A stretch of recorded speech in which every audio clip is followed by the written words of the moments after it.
Good evening again, and thank you again for coming out on a Monday night. Welcome again to another Macroom History Group Presents, a talk that I hope is going to be very interesting. I'm pretty sure it's going to be very interesting. Our speaker this evening, I'll introduce in a minute, but just a little bit of housekeeping first, if you wouldn't mind. Your phone on silent or off would be great, just as a check.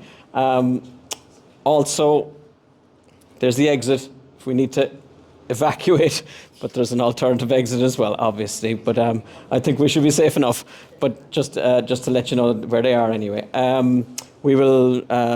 speaker will talk for about 45 minutes to an hour or so. You'll have a chance to ask questions at the end. She's indicated to me that she's prepared to take questions in the middle if you wish, which is fine.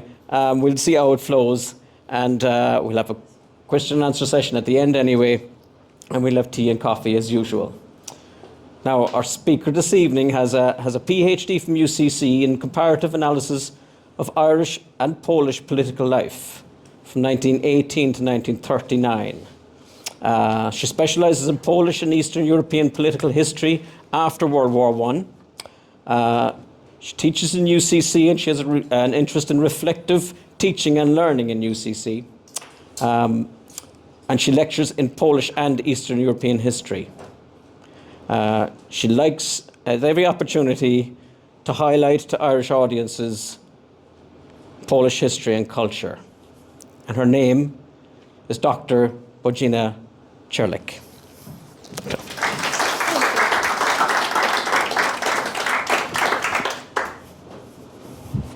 Hello, everyone. My name is BOZENA. I am, as you know, I lecture in Polish and Central European history, and I am very happy to talk this evening about some aspects about East Central European history, and then maybe with a little bit at the end, with a little bit more emphasis on Ukraine and the conflict in Ukraine. However, if you have any questions regarding any other aspects of East Central European history, please do try me. I will be very Sorry, happy BOZENA, to. you might just put it right up to your mouth. Okay. Sorry. I will be very happy to. Okay. I will be very happy to answer any questions. So, I put a broad title in order. Let me see to switch down. Okay. Okay. I thought about how will I start this talk, and it came to my mind last year when Biden came on his flying visit to Mayo. And he had a little stop in the parliament. And what really stuck with me was our speech about how much the Irish society, the composition of the Irish society has changed in the last maybe 20 years, and what he said, that that it is not only the people who different people came here, but they brought a different dimension to the society, and what he said, they also challenge all of us and to be better than we are, and better that we think that we can be. And I think that this is the essence of what happens and what is happening in the Irish society. Let me work it out. I looked at the CSO. When you look at the statistics, migration is a big topic. Polish is a second spoken language in Ireland as of now. Therefore, I came here 30, 31, 32 years ago. I never thought that, that the Pope came and then me. And I thought, that this is it, like I paved the way for everyone. So, so I never thought that such a big changes will happen here. I did not expect. I was just a young girl who came on the exchange to a UCC, and here I am 32 years later. So I suppose what I am going to talk about is East Central Europe. And again, is it Eastern Europe? Is it Central Europe? Is it East Central Europe? Depends who is writing or who is talking about. However, what I am going to talk about is basically, if I can maybe, Poland, Czech Republic, Slovakia, Hungary, and then we have the whole rake of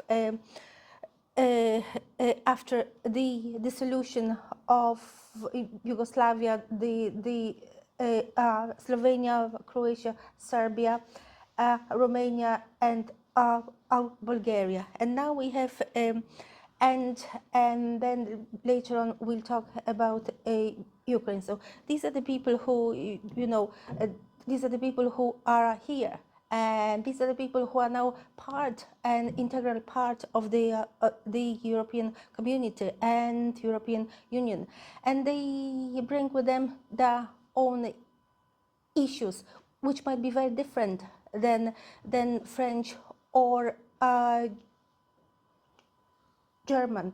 But because there's so many of them, their issues become important. And because they change the makeup of the society, it's good to know who they are and and where do they come from. So everybody who knows me in college, they know that maps is my thing. And because I think that, and I'll paraphrase one of the books, The Power of a Geography. So when you look here, this is East Central Europe.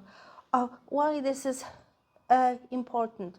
It is the North European plain. This is the breadbasket of Europe, especially Ukraine. This is, I don't know if you traveled in these territories. You have a very flat land here with a lot of crops, and this always was and still is the wealth of the people. Therefore, we can't really forget about geography, and because they were always, these people, on the way from west to the east or the other way around. Therefore, there was a lot of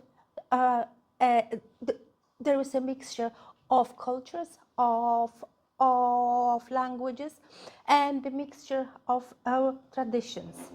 And again, when you look on the map, you can see this is East Central Europe, and this is Russia. So then when you look, if I can just move maybe somewhere here, so we can actually just have a look at the map. For example, no, this is not a good map. This is a good map. You have East Central Europe, and it is again, I quote Norman David, God's playground, because these people have to work very hard to actually preserve their independence and sovereignty, being between two very powerful neighbors, the Russian and the Germanic element. Therefore, the history of these countries, it always depended on the skill of balancing between these two powerful people. Okay, we go back. And because I don't want to be going too far, so it's just to show the scale. This is Poland. This is Czech Republic. And this is Ukrainian and Belarus, and all of this is Russia, a vast territory and very, very powerful neighbor with a lot of human potential and the natural resources. So, in a brief, in order to, I suppose, understand what is this Central Europe, a lot of historians put to the readers the concept of a dichotomy, the concept of difference, the Western and Eastern nationalism. The Western is very is focused on the rights of the individual. It's focused on our reality. However, they say that the Eastern one is very much romantic, is based on myth, is based on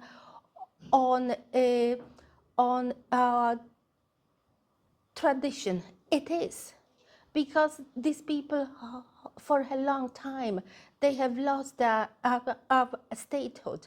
They were they were either conquered and occupied by the Russian and the Germanic element. Therefore, their exposed geographic position very much it puts them in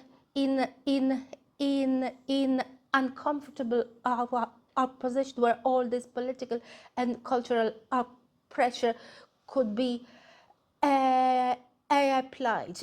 Being part of some other empire, it didn't allow them to maybe develop economically. The modern history is shaped by two revolutions, the French one and the industrial one. The concept of democracy went around Europe. However, the economic transformation only happened when the Polish lands, the Czech lands, for example, regained their independence after the First World War. So then, when you look, from let's say, Hungary lost its independence in the 16th century. The Czechs and Slovaks in the 17th century, and especially for them, it was actually quite traumatic, because the Battle of White Mountain, it wiped out most of the aristocracy. Therefore, all these people who would have been in political or cultural of leadership, they were not there. Therefore, it would have been quite difficult to sustain our nationalism. And then the Polish lands in the 18th century are partitioned between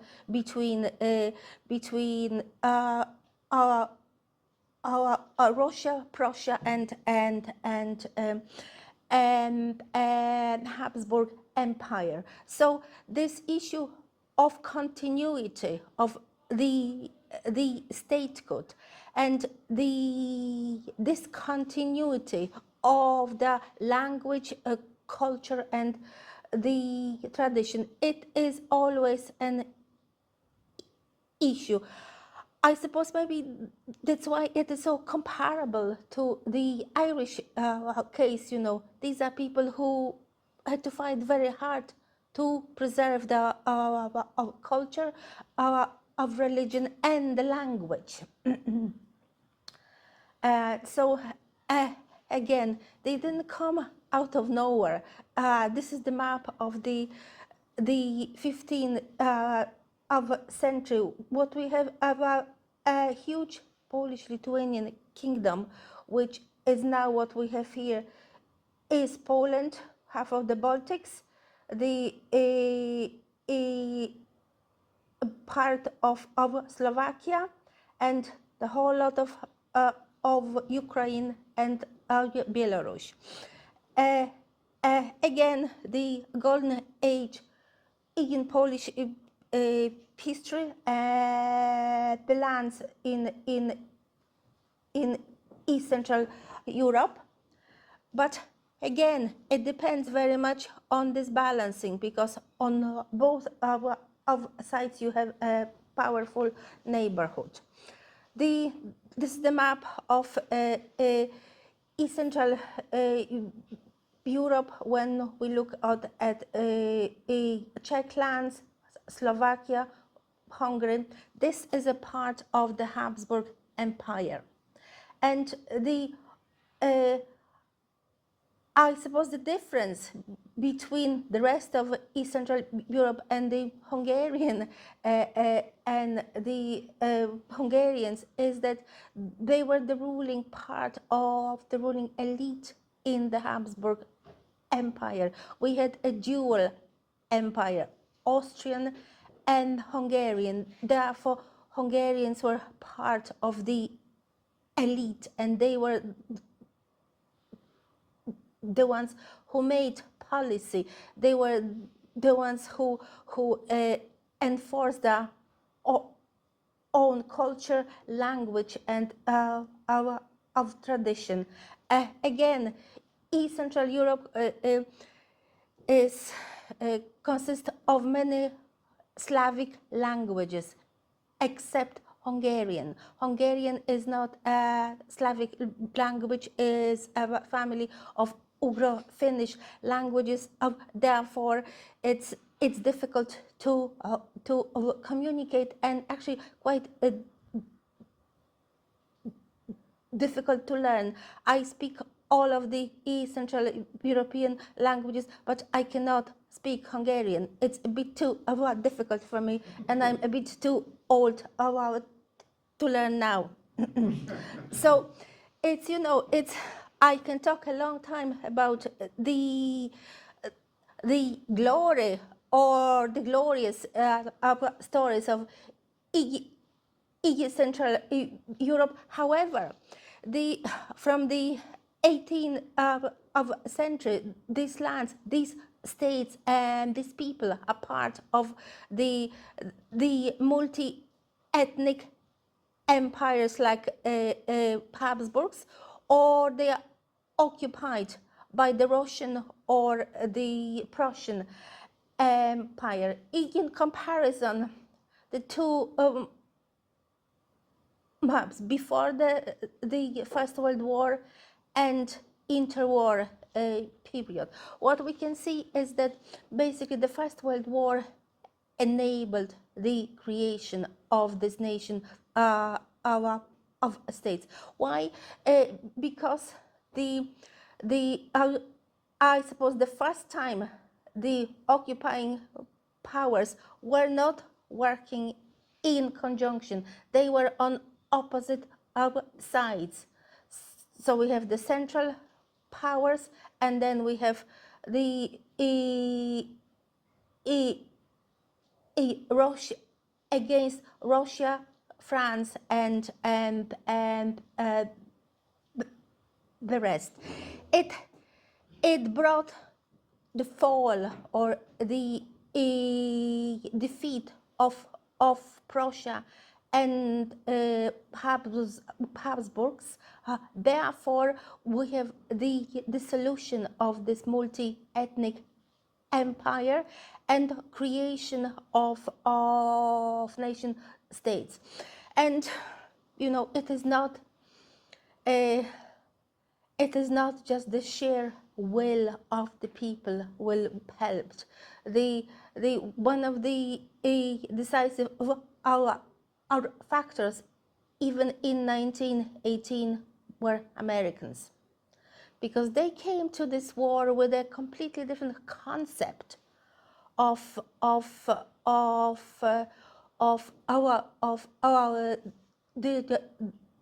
diplomacy. European diplomacy was an old style secret diplomacy. All big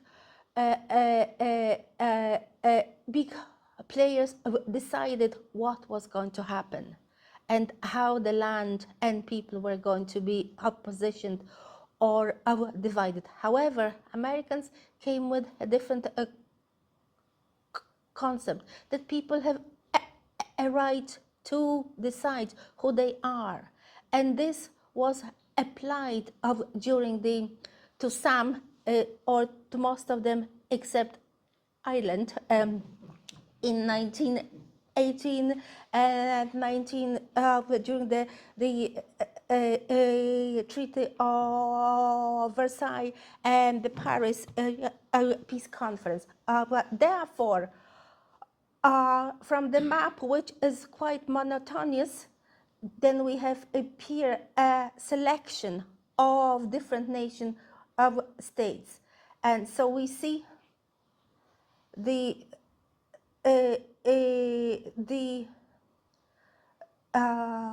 Poland, Czechoslovakia, Hungary, Romania, Bulgaria, and the Kingdom of Serbs, Croats, and Slovenes, which in 1929 became the Kingdom of Yugoslavia. The interesting thing is that when we talk about the First World War, we all talk about the reparation and the price made to pay for the war by Germany. However, we forget that Hungary was actually put on in exactly the same position. They were part of this, the empire. Therefore, they lost most of our territories and became very, small, homogeneous state. And it's just a map to see the partitions in Poland. This is the land taken by the Russians. This is the land taken by the Austrians, and here by the Habsburgs and by the Prussia. So by 1795, there is no more Poland on the map of Europe. There is a quick stint of semi sovereign state during Napoleonic wars. However, Napoleon, like Hitler, went as far as Moscow and had to come back because he didn't manage. So this is how it looked before. So then we have the 1918, 19, the whole rake of new states. And, you know, people didn't know, or the Western historiography didn't really talk about the Poles or the Czechs or Slovaks because they weren't visible. Therefore, you know, there is a certain way of stereotyping of Eastern and East Central Europe, and it applies very much to the modern times, as again the Cold War put these people behind the Iron Curtain. Therefore, one didn't know very much about them.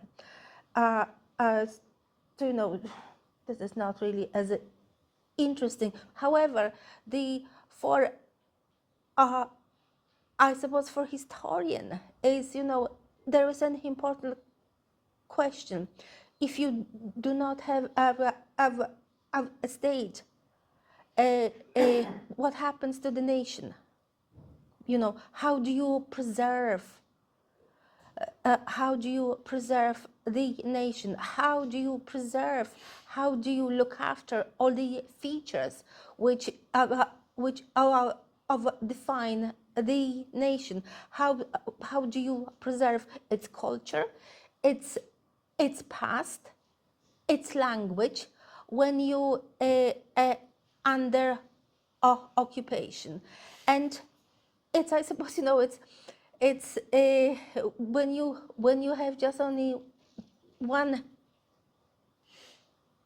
enemy, you can focus on this one. However, when you have like Poles, three of them, it is a very big undertaking, you know, to try to sustain Polishness, and it's very much the institution which helped to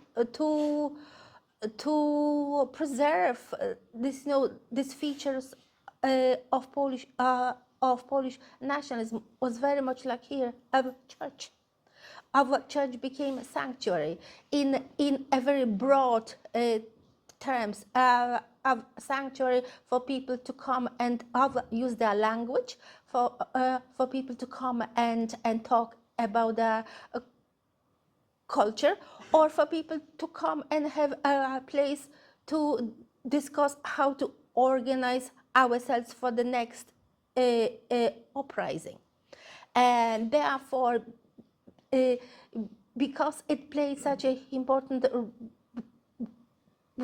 role, then in the new state was recognized as, you know, was given a special position to, you know, as a form of recognition. And therefore, you know, one can draw comparisons between, especially the Poles and Irish people. You know, they all had a long way to I suppose make sure that they knew who, that they remembered who they were. 125 years of partition, it is nearly three generations. Therefore, you know, you need to put an awful a lot of effort to make sure that your children speak the language, for example. So, you know, again, to drive my point, the First World War, and then interwar, 20 years of, you know, of our development, the process of institution building, setting all the appropriate tools which are needed to constitute and run the state. And then comes 1939 and the you know, rise Hitler, it brings another war. And by 1941, again, I don't know where I am here, this is where Poland is supposed to be. And it's not anymore. This, sorry, what happened here? This is, you know, the Czech lands of Slovakia is the state which sided with Hitler, and again Hungary picked the wrong side and lost, and again after the Second World War were made to pay. When you look at the cost of the Second World War in terms of population of loss, you know, France lost 500,000 people. Poland lost more than 5. Therefore, you know, it's the war again. The war experience is very different. I take my students on research trip to Poland normally, and we go to different places, and we go to the concentration camp, to Stutthof of a concentration camp, and when we leave, they all cry. And when I went with them first time and I saw them crying, I thought, oh my God, what have I done? But then when I thought about it, this is what you're supposed to do. Because what else would you do when you know, visit a place like this? And visit is, again, a wrong word. You know, you visit your family. Because, you know, it was such a moment in especially in Polish history, and you know, you can have here Lithuania, Latvia, and the whole east up to Moscow. That, you know, that people, it left a lasting legacy. And then at the end of the war, again, what you have, Poles are the 4th largest army with Allied forces. And then this is the picture from Yalta, where the fate of East Central Europe was decided between Churchill, Roosevelt, and Stalin. And again, these people were left without our voice. Someone else decided what happened to them. And this is what happened to them. They became the part of the you know, they are not red, they are pink. You know, they are a part, or the sphere of influence of Soviet Union. And all the governments came with the Red Army. They weren't elected by the people.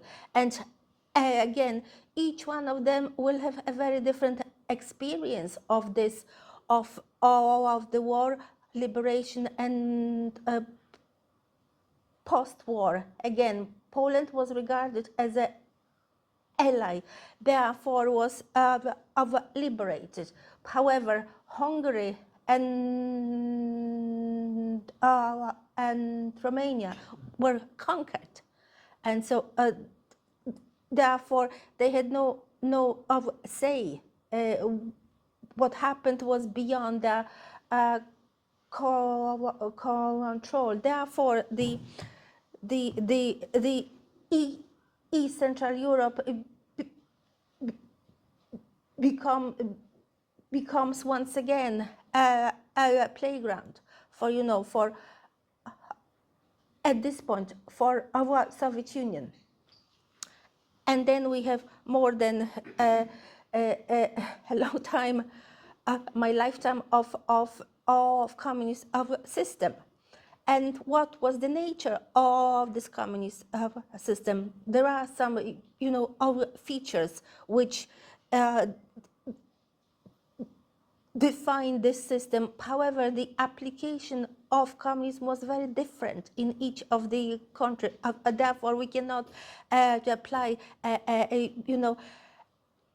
a blanket a definition. They all had these features. However, how they worked and how they were accepted or rejected by the people, it is completely different of story. And then came 1989. First came 1980 in Poland, Solidarity. It didn't last very long. And then we have the martial law, and then it comes the 89. What happened? Brezhnev dies, and eventually we have a new leader in Soviet Union, of Gorbachev, who is a different man. He's a younger man. He is not of the war tradition, and his idea is to reform of Soviet Union economy and reform all Central Europe. His intention was not to disband this our system. It happened by default, by accident, actually. Therefore, this, I have put here kind of iconic moments, pictures. The February, March, and April in Poland, the round table discussions, which led to the 89 June elections, when our Solidarity managed to, how will I put it, conquer the parliament and eventually set up the first non-communist government. Here is with which is called the Pan-European picnic, our symbolic opening of the borders between Hungary and Austria. And by pure accident, nobody thought that all the East Germans will come and cross this border. And this way, very convoluted way, will go to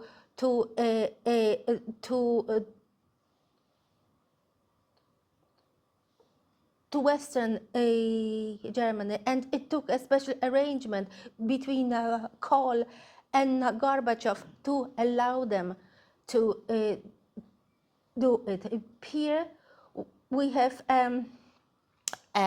Prague and Havel, who is again becomes the face of the Velvet Revolution. The fall of the Berlin Wall, and the last to fall is of Ceausescu, the only revolution which brought basically where himself and his wife were shot on Christmas Eve, and on Christmas morning, everybody woke up to the news on the television and the pictures of himself and his wife dead. So was something of unheard in our old, good, civilized Europe. But then later on, Yugoslavia came, and this brought a completely different dimension to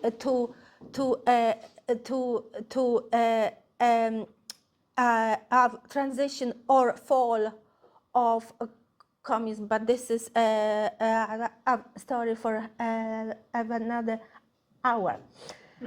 And then the long way from from the transition from communism to our democracy, and the long way or the road to the membership of NATO and European Union. And here we have Pat Cox from Cork, and who is welcoming the Polish president at that time, and again the symbol of the fall of communism, Wałęsa, as you know, and this is the 2004 allowed, not so much allowed, but was the beginning of of the one of the greatest movements in Europe after the Second World War, where when a lot of people from Eastern and East Central Europe were able to freely move and choose where do they want to live and where do they want to work. So then this is CSO 20 of 22 again, when we can have people nationalities. I couldn't find the fancy map with languages, so this will have to do. What you have, the English speaking people, but then the second group are the Poles, with either of dual citizenship or people who are born here. It is 20 years this year. I went last Friday. I went to the Mansion House to the conference organized by the foreign affairs about the Polish diaspora experience, 20 years in Ireland, because there is a learning to be done for both. And then once again, the last, or maybe not the last, but the latest conflict in East Central Europe, again, this is Russia, this is Ukraine. So it is a fight of the David and Goliath, when you think about it. And again, why? Because Putin believes that that Russian imperialism is alive and kicking, and the injustice which was done in 1990 and 91 to the Soviet Union dissolution, it needs to be it all needs to be reconciled. Therefore, he even wrote a book about it, about the historical unity of Russians and Ukrainians. And on this, this became quite popular in July 21, but nobody really thought that the war will happen. We all thought that Yaman is flexing his muscle, but by God, he did. So and then again, why Ukraine. Ukraine is actually very important to the Russian economy. It is a breadbasket of Russia. When you actually look here, here are the Ural Mountains, the end of the European continent. Behind them, you have the territory, which all of this, it's actually it's frozen for nearly 9 months. And here in places like Kazakhstan and so on, it's so hard that you can't grow anything. You have oil here, but this is it. Therefore, it is extremely important for for for Russia, strategically and economically. And I am just going to show you one map because it is getting late. Is again why it is so important. When you look, you know, the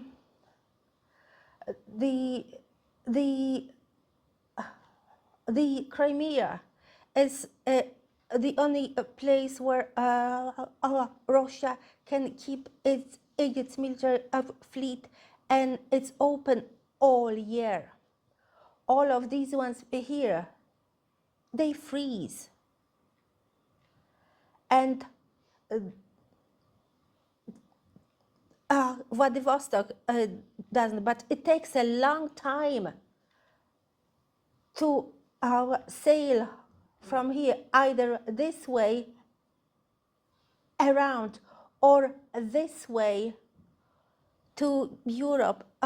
Therefore, of Crimea and Odessa is of vital strategic importance for Russia. Therefore, when we just quickly look at, you know, it is 1990, the Ukraine asserts its independence, and however, with Belarus, they sign an agreement to cooperate, and this is still Yeltsin time, okay? And then comes the Orange Revolution, the 2005, and then comes 2015 Euromaidan, and this is all about NATO expansion.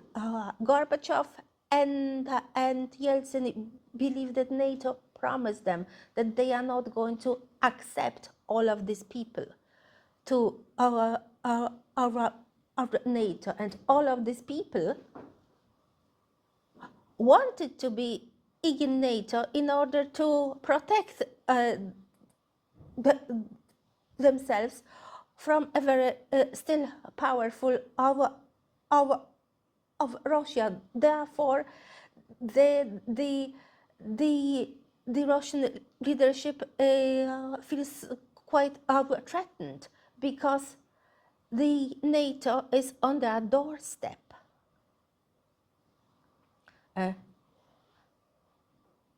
And just you can see Crimea. Okay.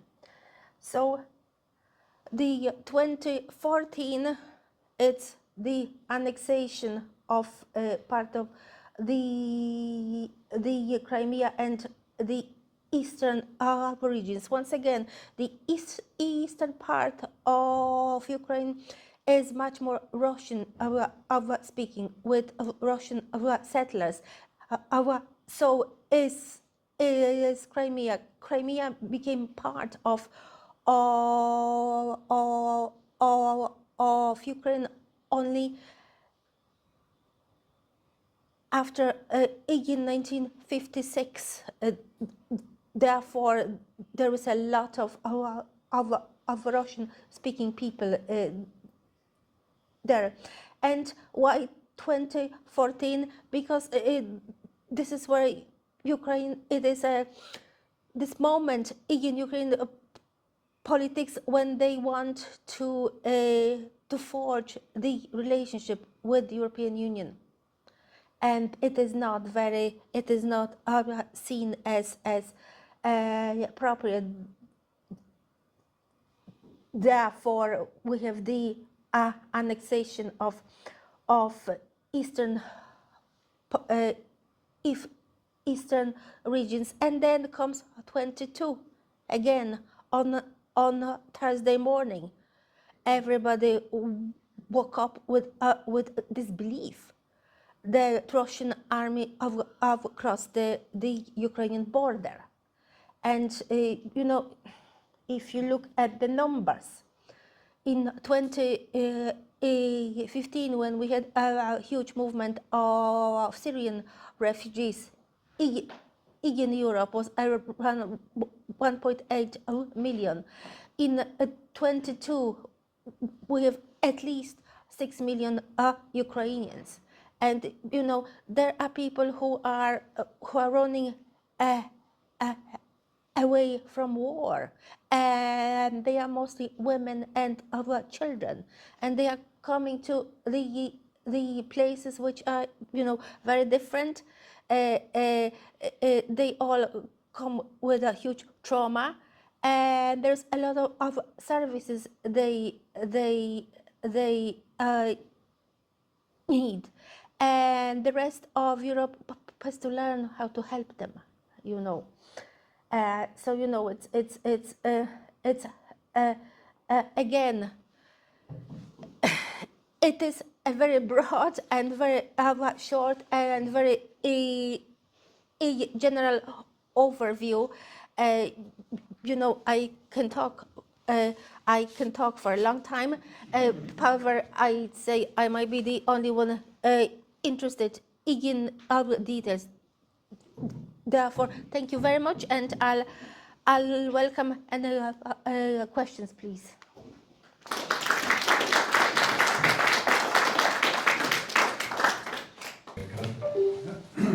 How big was the influence of Stalin's personality?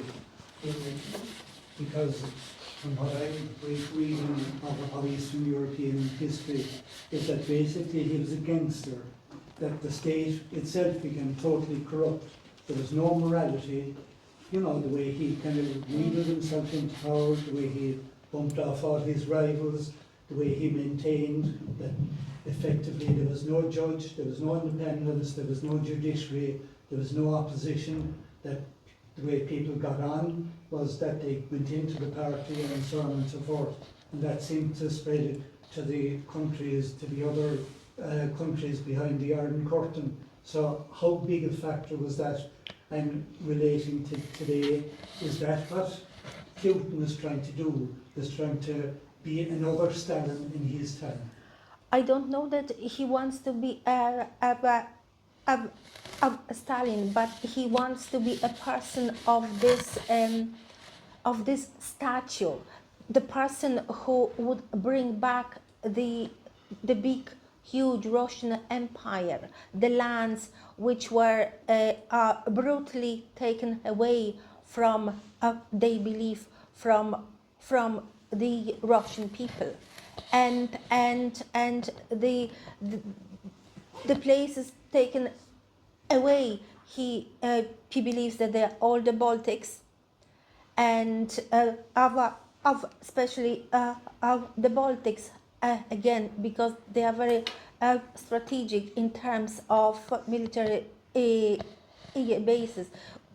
Baltic doesn't freeze, therefore you can come, you can start the war here anytime you want. And Stalin, you know, people who came, or the governments, the communist governments, which came to all Central European countries in 1944 and 45, they were ready-made communists from the special communist of our school, which was our of set up in Ostankino outside of Moscow, and the new leadership, communist our leadership was schooled in there, and these are the people who came to to rule the all of Central Europe, and they are the people who spent their time in Soviet Union, and they knew what happens when you disobey Stalin. You die. Therefore, I suppose any sort of independent policy was not an option, because you were called. And you know, when you think about it, in terms, if you look at, you know, Stalin stance, even during the Second World War, he got what he wanted. And there was no two ways about it. He got what he wanted because he, as a leader, he was very powerful, and he had the army who actually fought the Germans since 1941, and they were the ones who at the end brought the victory to Europe. Therefore, neither of Churchill nor of Roosevelt was going to disagree with of Stalin, and he built his perfect, you know, physical conception of building this band or the cordon sanitaire nearly between the Soviet lands and the rest of Europe. Why? Because the war brought such a destruction to Soviet Union, as well to the European part of Soviet Union. Therefore, his conception was, if another war was going to happen, it will not happen on the Soviet soil. It will happen on this, you know, in the pink, in you know, the Poland, Czechoslovakia, Hungary, and so on. You know, so the Russian people will not suffer, and he will not lose his face again as he nearly did in 1941. Fortunately, geography was against the Germans in 41.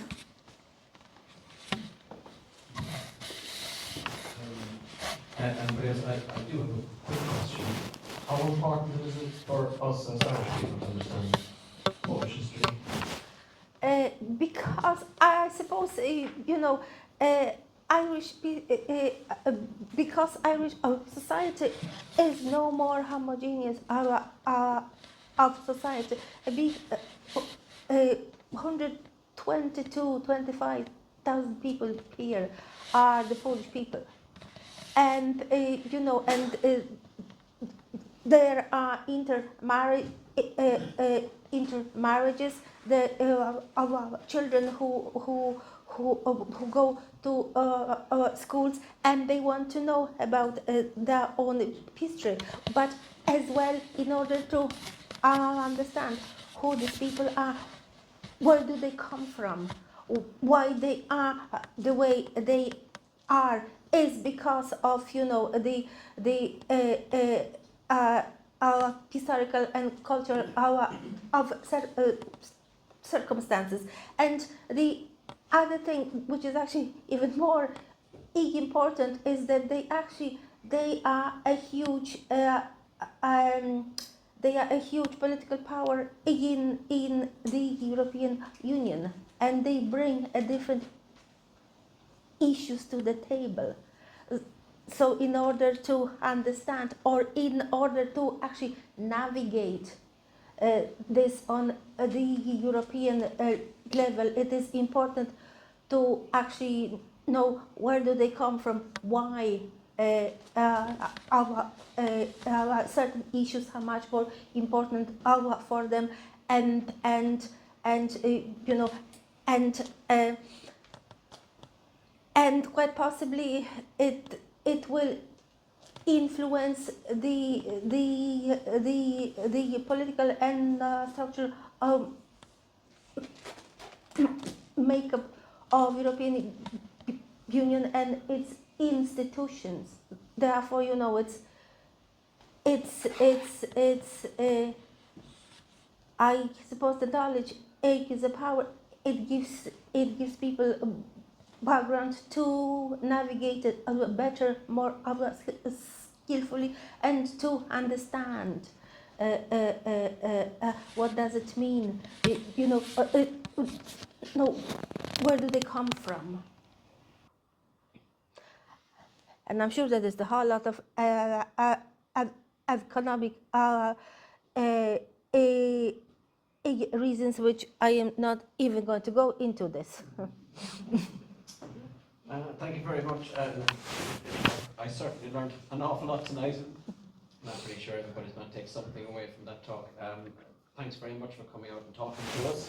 Thank you. And I know that you could probably have talked for another couple of hours. Why? I'm really glad you have listened. Just one more round of applause, please, for Bob Jim. Oh, thank you very much.